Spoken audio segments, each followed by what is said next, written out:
Hace poquito, bueno, ya un mes y un poco más, salimos de Argentina para venir a España e Italia para tener retiro con pastores, hablando de la palabra del 2016.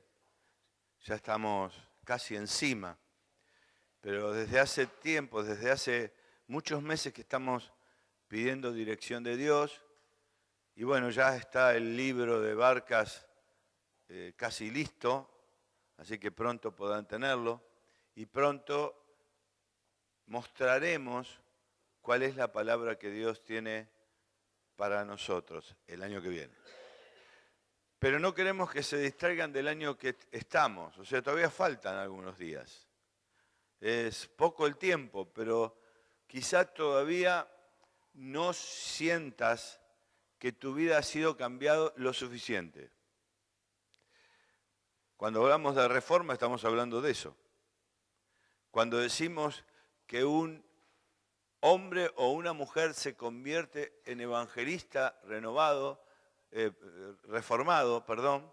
estamos hablando de que una persona llena del Espíritu Santo puede cambiar las cosas. El poder del Espíritu Santo puede cambiar tu vida si todavía no estás lo suficientemente feliz, porque hay cosas que fallan. Todavía puedes reformar tu matrimonio. Algunas mujeres no tienen la bendición de tener un esposo cristiano. Algunos hombres no tienen la bendición de tener una mujer cristiana. No hay que perder la esperanza y hay que pedirle al Señor que nos dé una familia llena de la presencia de Dios. ¿Cuántos dicen amén? Pero también podemos reformar nuestro trabajo, nuestros compañeros de trabajo. Yo siempre digo que no vale la pena de ninguna manera ser un cristiano si no puede ser sal y luz o levadura como el Señor dice que debemos ser.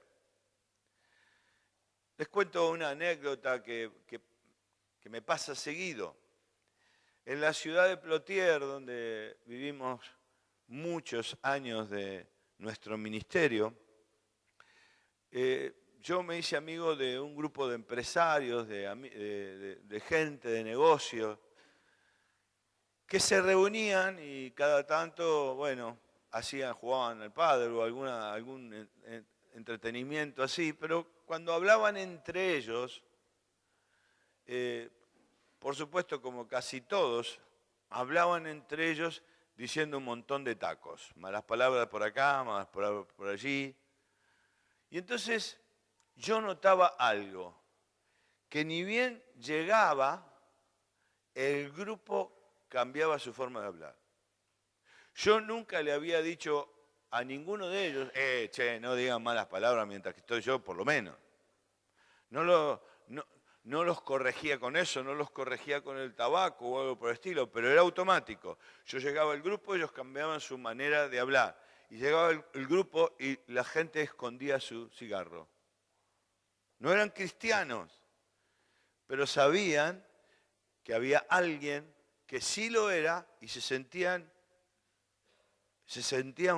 fuertemente tocados y entonces tenían que cambiar su manera de ser.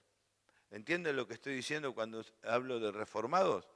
Estoy hablando de eso. No sé si en tu trabajo había una anécdota que dice que una mujer hacía 30 años que estaba en el mismo trabajo y daba gracias en una reunión de oración diciendo, gracias Señor, porque hace 30 años que tengo este trabajo y nadie se dio cuenta que soy cristiano.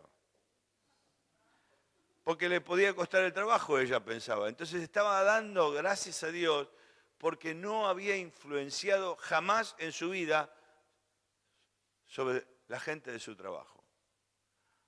No me vas a decir que no te encuentras comúnmente con gente que está muy necesitada, triste. ¿Cuántos alguna vez se cruzaron con una persona así, directamente que vieron tristeza, que vieron así algo feo en su vida y que parecía que necesitaban un consejo? ¿Cuántos les ha pasado?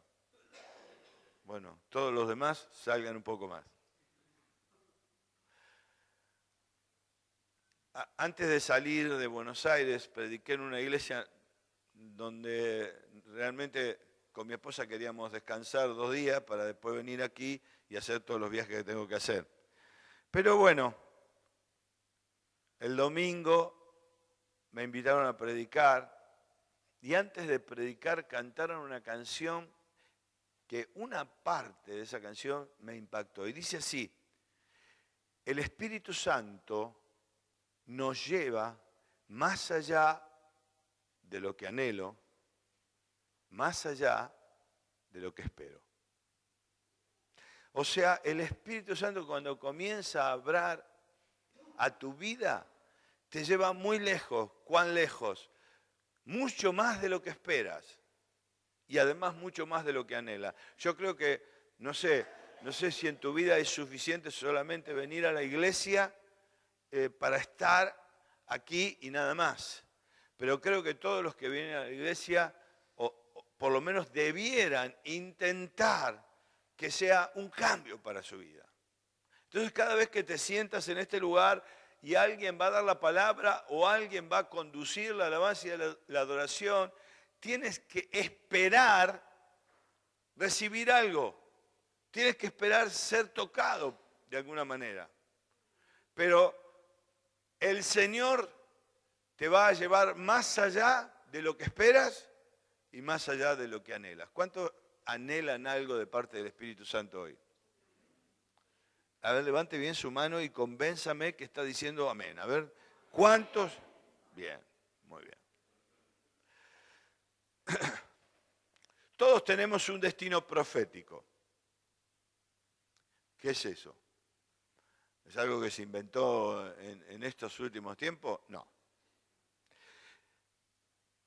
Es algo que Dios realmente muestra a sus hijos. Les voy a poner un ejemplo. Caleb fue uno de los 2 que pudieron entrar en la tierra prometida. ¿Se acuerdan? Moisés salió de Egipto, hizo todo lo que tenía que hacer, pero cuando estaba por cruzar a la tierra que le correspondía, porque Dios se la había dado, la gente comenzó a murmurar y al final Moisés, en lugar de obedecer a Dios, terminó obedeciendo a los hombres. Fue así. La vida de Moisés fue impecable, preciosa. Nadie quizás refleje tanto un encuentro personal con Dios, pero en ese momento, cuando preguntó, cuando se dejó convencer por los 12, el Señor dijo, no vas a entrar. Y tampoco entrará ninguno. Hay una excepción, Josué y Caleb. Cuando comenzó todo este peregrinaje, Caleb tenía unos 45 años. Cuando entra a la tierra prometida, porque así Josué dirige al pueblo y dice, ahora vamos a entrar, y no le pregunta a nadie, simplemente se dice la instrucción de cómo iban a tomar Jericó. Entonces cuando ya llegó el momento de estar apacible, porque había habido conquista de parte del pueblo de Israel, Caleb se presenta junto a Josué y le dice, esa tierra que es mía, la tierra de los gigantes, yo la quiero poseer ahora que soy joven. No lo dice así, que soy joven, pero está implicado. ¿Saben cuántos años tenía Caleb en ese momento? 85 años. Algunos que nos creemos que ya estamos viejos, 85 años y dice, se presenta ante Josué y dice, esa tierra que es mía la quiero ahora. Y fue a poseerla, pero quiero que pienses, el destino profético de Caleb era poseer la tierra que Dios le había dado. Y 40 años después, él reclama el hecho de que la tierra sea de él. Esos años parecía que no se iba a cumplir el destino profético, aquello que Dios quiere de tu vida como la vida de Josué. Hay otro caso, el caso de Nehemías. ¿Quién iba a pensar que un copero del rey, o sea, un sirviente, iba a terminar construyendo las murallas de Jerusalén para que el pueblo luego pudiera reconstruir la ciudad? Él no tenía ningún medio, no tenía nada. Recibe una palabra, recibe un destino para su vida y lo que hace es esperar y buscar la forma de cumplirlo. Todos los que estamos aquí no es una cuestión de pastores o personas iluminadas, todos los que estamos aquí tenemos un destino profético. Quiero leerles un pasaje de la Escritura que está en Jeremías capítulo 18 y dice así: palabra de Jehová que vino a Jeremías diciendo: levántate y vete a la casa del alfarero y allí te haré oír mis palabras. Y descendí a casa del alfarero, y he aquí que él trabajaba sobre la rueda, y la vasija de barro que él hacía se echó a perder en sus manos, y volvió y la hizo otra vasija, según le pareció mejor hacerla. Entonces vino a mí palabra de Jehová diciendo: ¿no podré yo hacer de vosotros como este alfarero, oh casa de Israel? Aquí, como el barro en las manos del alfarero, así sois vosotros en mi mano, oh casa de Israel. En un instante hablaré contra pueblos y contra reinos para arrancar y destruir y derribar. Pero si esos pueblos se convierten de su maldad contra la cual hablé, yo me arrepentiré del mal que había pensado hacerles, y en un instante hablaré de la gente y del reino para edificar y plantar. Pero si hiciere lo malo delante de mis ojos, no oyendo mi voz, me arrepentiré del bien que había determinado de hacerles. Ahora pues, habla a todo hombre en Jerusalén y en Judá.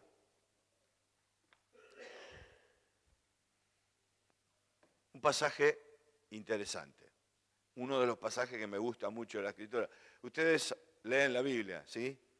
Y hay pasajes que son especiales para nosotros. Por ejemplo, para mí, Josué 1:9, cuando lo recibí a los 13 años, fue un llamado ministerial. Traté de escapar de mi llamado ministerial, entré en la Universidad de Ingeniería a los 16 años, pero 2 años después tenía que entrar al seminario para formarme porque quería servir al Señor. Ahí encontré mi destino profético, que tenía que ser un predicador para el Señor, y no siempre las personas que tienen un llamamiento tienen que ser pastores. Uno puede ser el dueño de un negocio, o un profesional, o un albañil, o un carpintero, o una persona que trabaja en las casas, lo que sea. Uno puede ser, en donde está, una persona que cumple la voluntad de Dios. Este pasaje es un acto simbólico. Parece que Nehemías, que me quedé colgado. Parece que Jeremías le pasó algo que todos los predicadores anhelamos. Cuando nosotros tenemos que presentar la palabra del Señor, por lo menos los que la hacemos con responsabilidad, oramos, estudiamos, investigamos y volvemos a orar. A veces tenemos la bendición de que el mensaje sale pronto, porque Dios te habla en una forma instantánea. Pero muchas veces los mensajes demandan mucha oración, mucha búsqueda del Señor.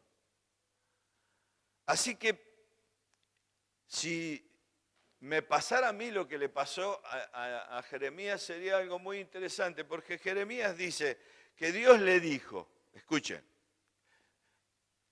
Jeremías dice que Dios le dijo, ve a casa del alfarero, allí te haré saber un mensaje. O sea, él tenía que ir a la casa de alguien que fabricaba vasijas y allí Dios le iba a dar un mensaje. O sea, no tenía que estudiar, no tenía que investigar, no tenía que hacer nada de eso, sino que simplemente tenía que ir a donde Dios dijo y hacer lo que Dios dijo y después proclamar eso en el pueblo.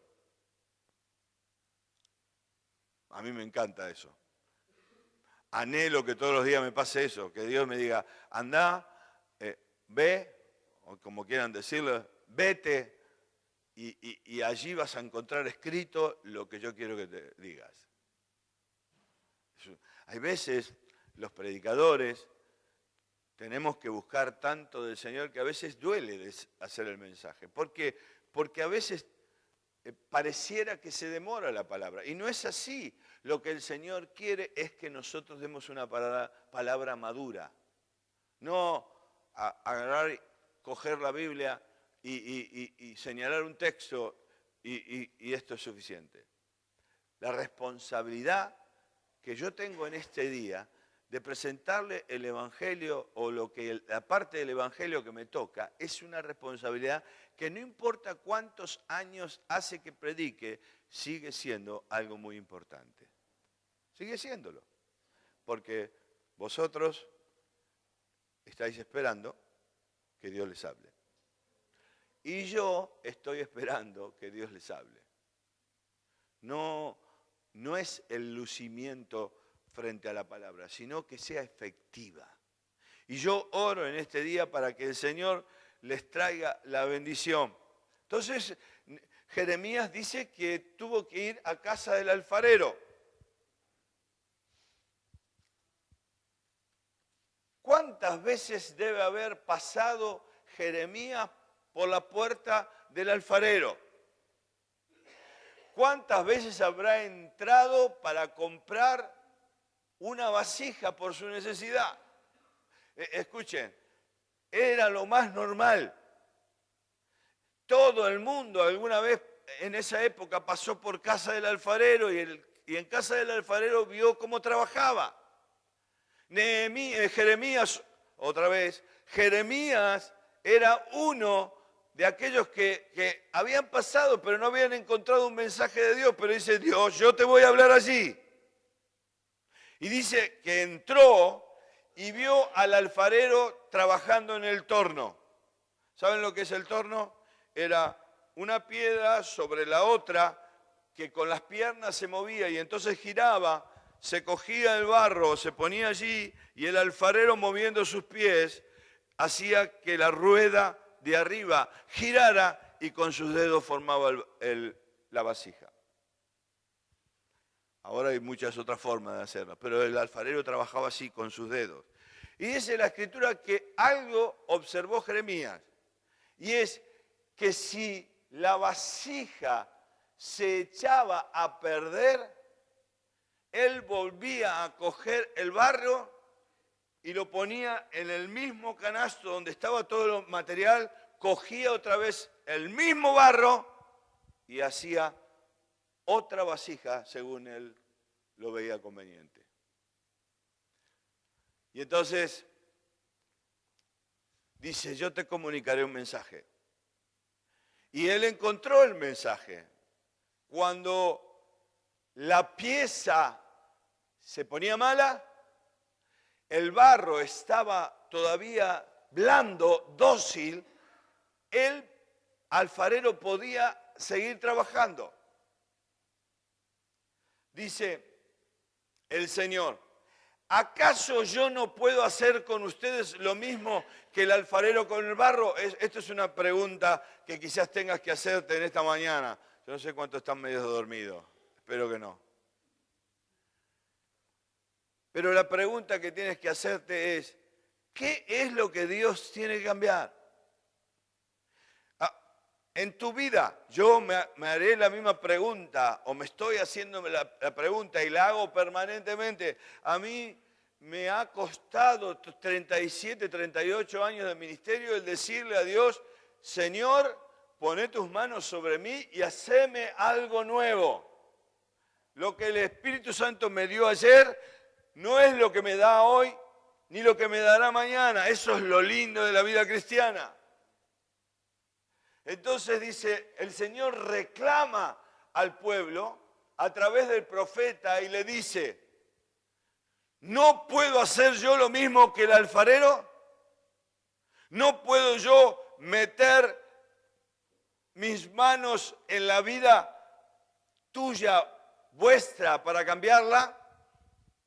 Y dice así el Señor, en un momento dado decido arrancar, decido derribar y decido destruir. Pero si el pueblo se arrepiente y acepta lo que yo estoy dándole para su vida, dice, yo ya no hago maldición sobre ese pueblo. Esto es una palabra profética, así que tiene que ser fuerte. A algunos quizás les parece injusto. ¿Cómo? ¿Por qué Dios va a destruir? ¿Por qué Dios va a arrancar? Porque Dios no habita en medio del pecado. El arrepentimiento aquí está simbolizado con lo que Dios tiene que hacer en nuestra vida. Dice, en otra ocasión decido construir y hacer crecer una nación o un reino. Pero si esa nación hace lo malo y desatiende mis advertencias, entonces ya no le envío bendición. Quiero decirte, nadie tiene la bendición de Dios comprada. Es un regalo que tenemos que cuidar todos los días. Es un regalo que viene de Dios, pero que depende de nuestra realidad constante. Él dice, yo estoy dispuesto a hacerlos crecer, estoy dispuesto a hacerlos, a construir, estoy dispuesto a todo eso, pero depende de ellos. Depende de ti. Miren, yo no creo que haya algo peor que ser un cristiano que se acomodó a lo que está viviendo. Yo creo que no hay nada peor que ser un cristiano calentasillas, porque tiene que traer tristeza, tiene que traer agonía en nuestra vida. Entonces, cuando Dios comienza a hablar, tienes que estar muy atento a la voz de Dios. Y dice, mejoren su conducta y sus obras. Pero miren lo que pasó después. Una vez que dio la palabra, el pueblo la escuchó, entre el pueblo seguramente había parientes, y entonces unos a otros dijeron, vamos a preparar un plan para deshacernos de Jeremías. Jamás faltarán sacerdotes que nos instruyan, ni sabios que nos den consejo, ni profetas que nos comuniquen la palabra de Dios. Miren, Nehemías se compromete con la palabra de Dios y la da. Y el pueblo la recibe, pero en lugar de recibirla para bien, la recibe para mal. Cogen y hacen un plan para deshacerse de Nehemías. ¿Saben qué hicieron? Literalmente cavaron una tumba. Querían matarlo. No querían escuchar lo que Dios tenía para decir. Querían encontrar sacerdotes, maestros y profetas que enseñaran lo que ellos querían escuchar. ¿Vieron que a veces pasa eso? Seguramente aquí no, pasa en otros lugares. Gente que solamente escucha al que está diciendo lo que quiere oír. Pero el Señor dice que eso no debe ser así. Dios tiene que penetrar en tu vida de tal manera que comience a hacer una obra diferente. No escucho ningún amén en ningún momento. Están dormidos, no me entienden. Espabile.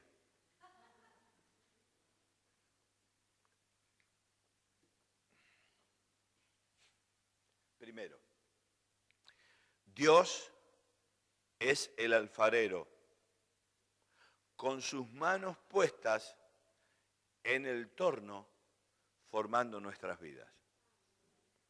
Dios es el alfarero. Por eso esta acción simbólica de este pasaje. O sea, una parábola, es una parábola lo que aquí el profeta está dando.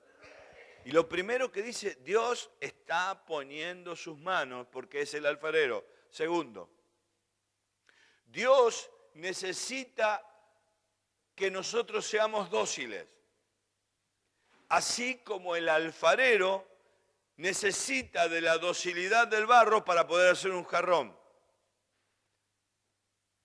Dóciles. Hay personas que son más duras que la roca. ¿Es así? A veces nos hace reaccionar el hecho de que cuando alguien se acerca a una persona dándole una palabra profética de verdad, de esas que salen del Espíritu, y dice, tu vida está endurecida. Hay callos en tu vida. Si no eres dócil, ¿cómo va a entrar el mensaje y la bendición del Espíritu Santo? Hay que ser dócil. ¿Y cuánto tiempo tengo que ser dócil? Toda mi vida. Todas las mañanas el Señor reclama que tu vida sea dócil para hacer algo nuevo, algo efectivo. Es la única manera de ser reformadores. Que Dios entre en tu vida y haga los cambios. Tercero, Dios quiere que el resultado en la formación de nuestra vida sea óptimo. O sea, Dios no quiere que seas alguien para poner en el escaparate.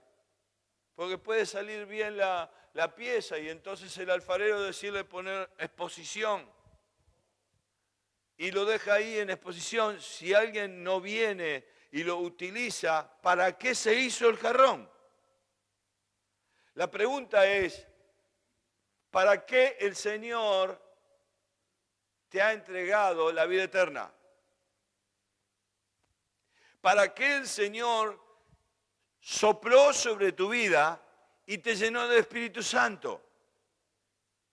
¿Es acaso algo fortuito, algo que no tiene mucha razón de ser? No. Dios hizo eso porque no te quiere en el escaparate, te quiere en la calle, en los colegios, en los trabajos, en tu casa. Quiere ser el que haga la diferencia en tu vida. Cuarto, Dios reclama su derecho natural a actuar sobre su vida. No tengo yo el derecho, no tengo yo por haberlos creado. Miren, el Señor tiene derechos sobre nuestras vidas por dos cosas. Uno, derecho por creación.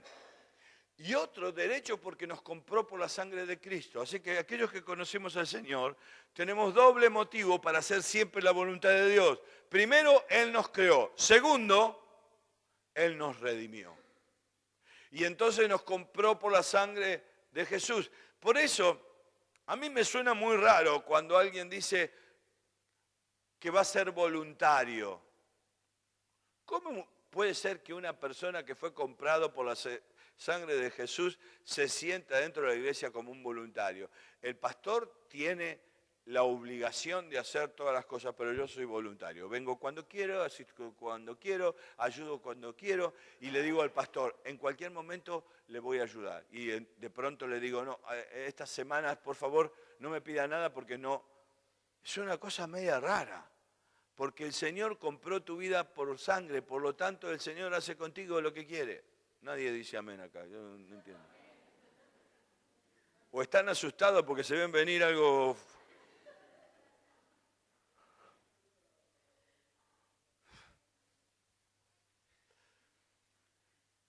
La docilidad en el barro es equivalente al arrepentimiento. ¿Ustedes saben lo que es arrepentimiento? El arrepentimiento es que uno camina por allá y da una vuelta de 360 grados. ¿Es así? Uno va para allá y da una vuelta de 180 grados. ¿Está bien? ¿Qué quiere decir esto? Que Dios habla a las personas, Dios rompe todas aquellas cosas que tienen que romper, y entonces la palabra entra en la vida y cambia tu manera de pensar. El Señor obra en tu vida para que cambies tu manera de pensar, pero el arrepentimiento no es completo si no cambias tu manera de actuar. Hoy estás recibiendo la palabra y por ahí necesitas arrepentirte, porque hay algunos que piensan que se arrepintió una vez en la vida cuando aceptó a Jesús, pero dice la Escritura que todos somos pecadores. Y el pecado no es algo del pasado, el pecado puede ser algo que nos pasó ayer, hace 10 minutos antes de venir al culto, puede haber pasado. Y entonces nosotros tenemos que arrepentirnos o perdimos el horizonte de lo que Dios quería y entonces nos sacude fuerte con su palabra para que no solamente cambiemos nuestra manera de pensar, sino que cambiemos nuestra manera de actuar. Eso es arrepentimiento. Porque el arrepentimiento no puede ser, sí, Jesús es mi camino, yo qué sé, y tiene poder para todas las cosas, y punto. Mañana no se ve nada diferente, no hay ninguna posibilidad de que las acciones sean correctas. Hermano, cuidado. Yo cada vez que predico la palabra siempre digo que tengo miedo de predicarla, temor, mejor dicho, respeto. Porque yo sé que cuando te imparto esta palabra, te abro tu mente para que entiendas más de Dios. Y Dios no quiere que le conozcas para tener más conocimientos, sino que quiere cambiar tu vida, cambiar tu manera de actuar. Hoy está haciendo eso el Señor. Y entonces dice, no puedo yo meterme en tu carácter. Hay algunos que dicen, yo soy así. Es más, Dios me conoció así, ¿por qué voy a cambiar? No se lo tomen en broma. Hay gente que dice así, y que es capaz de mantener su carácter, perdón lo que voy a decir, repodrido. Porque es así, termina el culto, va a casa y todo a los ladridos. Hasta que lo atan y se va a dormir la siesta.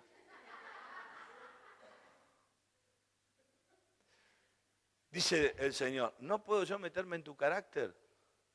¿Cómo que no? No puedo yo meterme en tus emociones, esas emociones que constantemente vienen y te aquejan, te hacen sentir triste.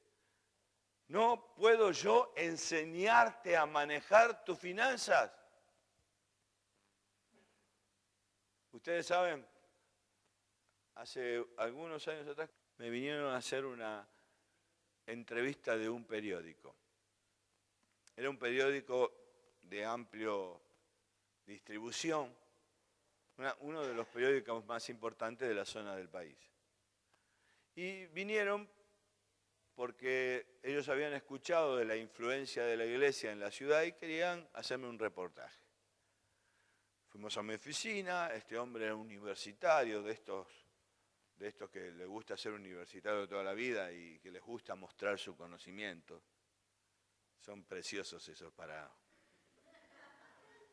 Me encantan. Una vez venían todas las semanas los testigos de Jehová, los mormones se sentaban en el último asiento. Y un día me vienen a visitar y me dicen, este es el mensaje. Y entonces ya me cansé de ellos, cogí sus libros que los tenía en mi biblioteca. Esto es mentira. Bueno, este periodista me hizo toda la nota y la verdad que fue muy buena. Y entonces ve el templo, imagínense ustedes en una ciudad de 35.000 habitantes, un lugar, el templo nuestro es para 3.200 personas. Claro, todo el que entra se sorprende, lo ven y se sorprenden, no tiene idea de dónde podemos sacar el dinero.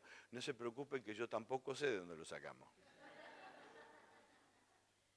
Bueno, me hacen la nota y, claro, me pregunta, ¿cómo hicimos? ¿De dónde sacamos el dinero? Nosotros no le pedimos a nadie, no, nosotros hacemos las cosas con nuestro esfuerzo. Y entonces agarra y yo le digo, lo hacemos con nuestros diezmos, con las ofrendas. ¡Pac! ¡Ten! La palabra que es más punzante para todos los no cristianos. Diezmo. Te hacen poner el diezmo, te dan el diezmo. O te dan el sobre para que lo pongas a la fuerza. Eso es lo que piensa la gente. Qué tonto que eres. Vas a la iglesia para que te saquen dinero. Entonces yo le dije, mira, no te puedo hablar del diezmo. Y él me dice, ¿por qué? Porque no entenderías. Eso fue genial para el universitario. ¿Cómo no voy a entender? Tengo una formación académica, usted explique que yo voy a entender. Le digo, ¿no lo entenderías? Y entonces él me dice, no, ven. Le digo, vamos a hacer una cosa. Yo te lo explico, pero en la nota del periódico vas a poner exactamente lo que yo te explico. ¿Ok? Vale. Y entonces empiezo diciéndole así, 90 es más que 100. Y él me mira y dice, no puede ser, te dije que no lo ibas a entender. Te dije que iba a ser difícil, pero mira, todos nosotros ponemos nuestros diezmos. Y cuando ponemos nuestros diezmos, alcanza en nuestras casas más que cuando no los ponemos. Para el que tiene problemas con las ofrendas y con los diezmos, pruebe. Yo le estaba diciendo al pastor cuando me trajo que el Señor está movilizando esta iglesia, pero también la está movilizando hacia el dar. ¿Y saben dónde se va a notar mucho en que ustedes han sido bendecidos? En los autos que están ahí afuera. En la posibilidad de encontrar muy buenos trabajos. En la posibilidad de enviar a sus hijos a estudiar a donde quieran. Dios tiene eso para tu vida. Entonces el Señor pregunta, ¿no me puedo meter yo en tus finanzas? ¿O no me puedo meter yo en tus decisiones cotidianas? Esas que molestan tanto que Dios nos estorbe. ¿Sabe cómo Dios te estorba? Te habla a tu conciencia, habla a tu mente. Eso no lo hagas. Ese no es el camino. Pero resulta que tú crees que eso es una voz que viene de no sé dónde. Es el Espíritu Santo que está tratando de convencerte. El Señor tiene que poder actuar en tu vida cotidiana, pero también en lo trascendental. El Señor te tiene que ayudar a entender cuál es la carrera a estudiar, cuál es el trabajo que tienes que buscar, cuál es el novio o la novia que debes buscar. El Señor tiene que poder meter sus manos allí. ¿O no entienden que es el Espíritu Santo el que está en nosotros y el que puede traer algo muy bueno para nuestras vidas? Y fíjense lo que dice. En el versículo 11 dice, si esta nación hace lo malo y desatiende mis advertencias, entonces no voy a enviar beneficios. ¿Saben por qué los cristianos hoy en día no reciben los beneficios de Dios en su plenitud?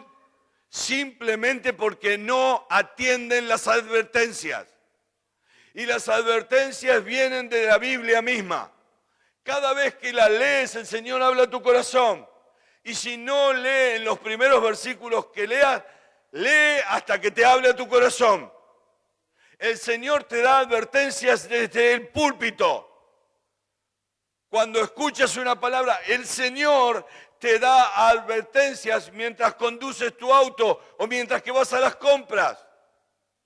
Es el Espíritu Santo el que quiere hacer y dice, el problema es que yo tengo que acortar lo que te he dado simplemente porque no haces caso a las advertencias. No hacemos caso a las advertencias para nuestro carácter, no hacemos caso a las advertencias para nuestras emociones, no hacemos caso a las advertencias para el manejo de las finanzas. ¿Cómo vamos a esperar que Dios nos bendiga? Y entonces en el capítulo 19 de Jeremías dice así, el Señor me dijo, escuchen, presten mucha atención. El profeta Jeremías dice, el Señor me dijo, ve y compra un cántaro de barro y llama a algunos ancianos del pueblo y a algunos de los sacerdotes. Como profeta de Dios, Jeremías tuvo que ir a comprar un cántaro. Y dice que tuvo que llamar a algunos sacerdotes, a algunos ancianos del pueblo. Yo creo que ustedes son esos sacerdotes o profetas que Dios quiere utilizar. Porque sacerdotes saben lo que significa ser constructor de puentes. Ustedes tienen que poder construir puentes entre Dios y las personas no cristianas. Y entonces dice, después de esto,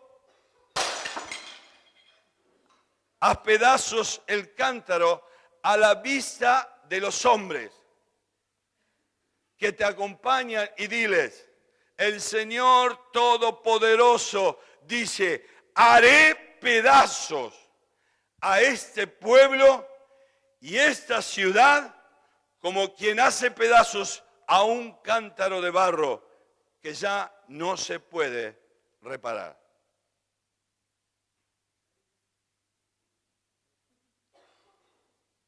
Algunos se asustaron, algunos le dio gracia, pero el pueblo de Israel fue confrontado con esto. En un momento el Señor tiene derecho a hacer pedazos tu vida. Por eso hay tanto cristiano resentido. Por eso hay tantos cristianos sin destino profético. Porque perdió la docilidad. Y al perder la docilidad, Dios no puede hacer más nada en tu vida. ¿Sientes que tu vida no es todo lo que Dios esperaba? ¿Sientes que tu vida de pronto no está comprometida con el Señor como debiera? Les voy a pedir a todos que inclinen su rostro. Cierre sus ojos, por favor. Porque yo cada vez que predico dejo un momento para que cada uno piense si la palabra es para él. Así que ahora estoy esperando que pienses. Esta palabra de docilidad, de arrepentimiento, ¿es para mí? Y yo te aconsejo que escuches las advertencias del Señor. Que no te pase lo que Moisés. Que seas como Caleb. O como Josué. O como José. Todos ellos cumplieron su destino profético y vieron cosas grandes en su vida. Así que ahora te pido que ores en forma personal y le digas, Señor, esta palabra, este domingo, algo tiene que hacer en mi vida. Algo tiene que activar. Ahora te dejo solo para que hables con el Señor.